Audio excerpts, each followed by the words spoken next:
سینکڑوں سال پہلے آج کے کسی عالم کی بات بتاتا تو لوگ انکار کرتے. سینکڑوں سال کہتے ہیں بلخ میں قحط پڑ گیا, لوگ ہجرت کر کے سمرقند آ گئے. ایک سیدوں کا خاندان بھی آیا, ایک ایسی خاتون بھی آئی جس کے ساتھ 3 بیٹیاں تھی, بیٹا بھی کوئی نہیں, خاوند فوت ہو گیا. مسجد کے ساتھ مہمان خانے بنے ہوتے تھے, وہاں اس نے بچوں کو ٹھہرایا اور نکلی سمرقند میں کہ کوئی آدمی مل جائے اور اس سے کہوں کہ تھوڑی سی مدد ہو.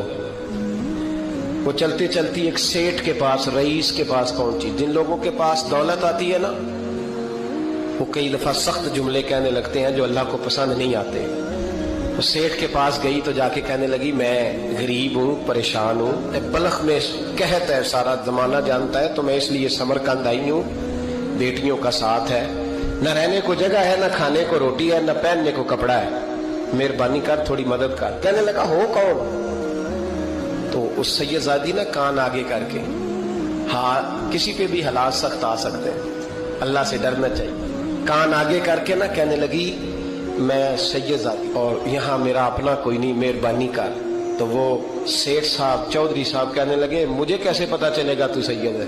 تو سیدزادی نے اپنا پلو کھولا اور اپنے آنسو دونوں آنکھوں سے صاف کیے تو کہنے لگی اللہ تیرا بھلا کرے, میں ثابت نہیں کر سکتی کہ میں حضور کا خاندان, میرے پاس کوئی دلیل نہیں, میں نہیں بتا سکتی. چل ٹھیک ہے, چلی گئی.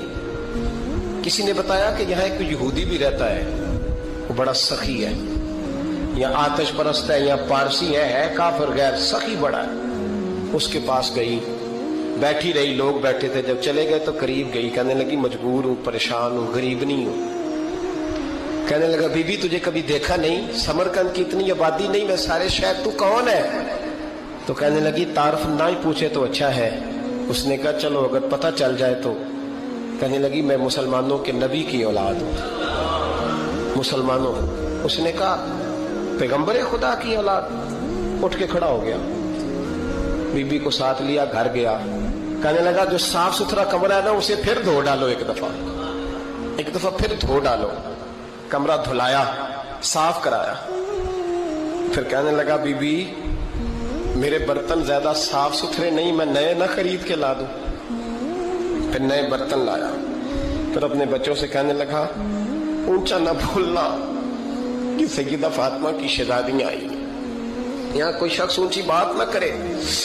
پھر کہنے لگا بی بی جو میرا بالکل طیب اور حلال رزق ہے نا, یہ اس میں سے لنگر ہے, لیکن چونکہ میں غیر مسلم ہوں, مجھے سلیقے نہیں آتے, جیسا تیسا بھی ہو نا اسے قبول کر لینا. خاتون کو کہنے لگا یہ گھر ہے